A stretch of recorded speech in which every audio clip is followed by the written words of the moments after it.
Assalamualaikum warahmatullahi wabarakatuh. Di sini saya akan mempresentasikan tentang teks editorial yang telah saya buat yang berjudul Indonesia Resesi.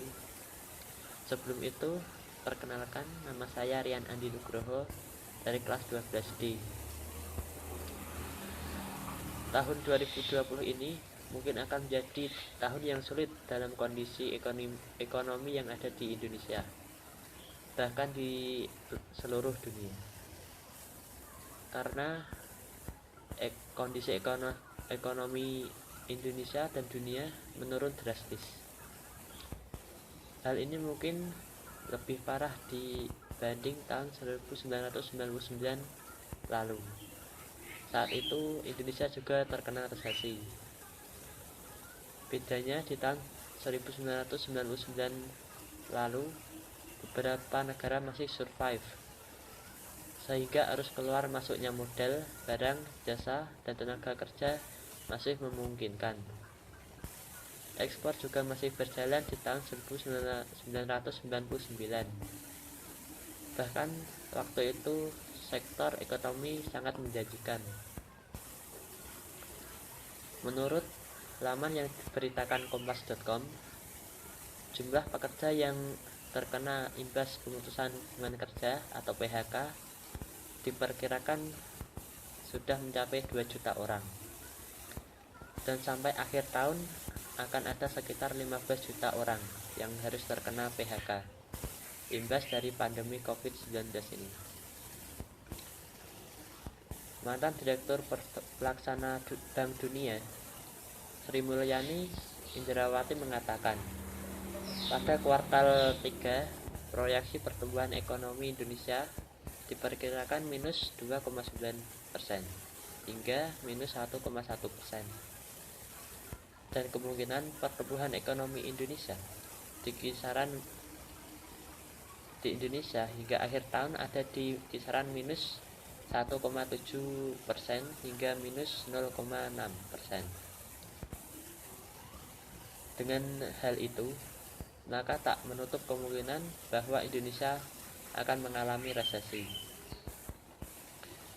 Dan juga realisasi nasional pada kuartal 2 kemarin minus 5,32. Resesi sendiri didefinisikan sebagai kondisi di mana pertumbuhan ekonomi negatif dalam 2 kuartal secara berturut-turut. Meskipun terancam resesi, Indonesia tidak sendiri, sebab masih ada 45 negara lainnya. Beberapa negara telah mengumumkan resesi sejak kuartal 2 2020. Itu menandakan hampir semua negara anjlok. Ekonom Institute for Development of Economic and Financial INDEF, Bima Yudhistira Adi Negara, mengatakan resesi ekonomi juga dapat diartikan sebagai tekanan dalam ekonomi pada sektor keuangan maupun sektor real. Dalam perdagangan, transportasi, properti sampai ke industri akan melakukan efisiensi pekerja untuk tekan biaya operasional, kata Bima saat dihubungi kompas.com. Hal itulah yang menjadi gelombang PHK di mana-mana. Tak hanya itu, daya beli masyarakat juga akan menurun karena kehilangan pendapatan, dan itu akan mempengaruhi kenaiknya orang miskin baru. Pastinya jumlah kriminalitas juga akan meningkat, lanjut Bima. Meskipun di tahun 2020 ini Indonesia terancam resesi, namun pada tahun depan IMF memproyeksikan pertumbuhan ekonomi Indonesia sebesar 6,1%. Kemenkeu memproyeksikan ekonomi di tahun 2021 bakal tumbuh 4,5% hingga 5,5%. OECD dan ADB memiliki proyeksi yang sama, yakni 5,3%. Bloomberg memproyeksikan terdapat kenaikan sebesar 5,4%, dan terakhir Bank Dunia 4,8%. Dari hal tadi bisa disimpulkan bahwa Indonesia akan mengalami resesi di tahun 2020. Untuk bisa mengatasi resesi bisa dilaksanakan dengan beberapa cara. Salah satu yang paling dasar dalam mengatasi resesi adalah meningkatkannya belanja pemerintah, baik APBN maupun APBD, untuk mendorong aktivitas ekonomi di Indonesia. Dan juga pemerintah harus benar-benar memperhatikan warganya supaya rakyat Indonesia bisa mendapatkan bantuan secara merata.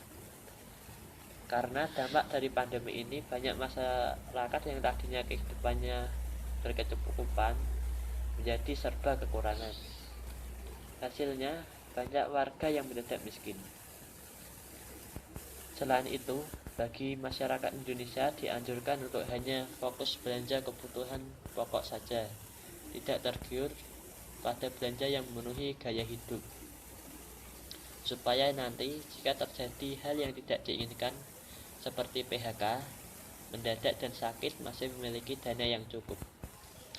Dan cara yang terakhir yang bisa dilakukan pemerintah adalah dengan meningkatkan atau memperbanyak lumbung pangan nasional. Jadi, Indonesia tidak akan kekurangan di bidang pangan, seperti peternakan, pertanian akan terjaga dan nantinya ketersediaan pangan akan tercukupi. Sekian presentasi dari saya, kurang lebihnya mohon maaf.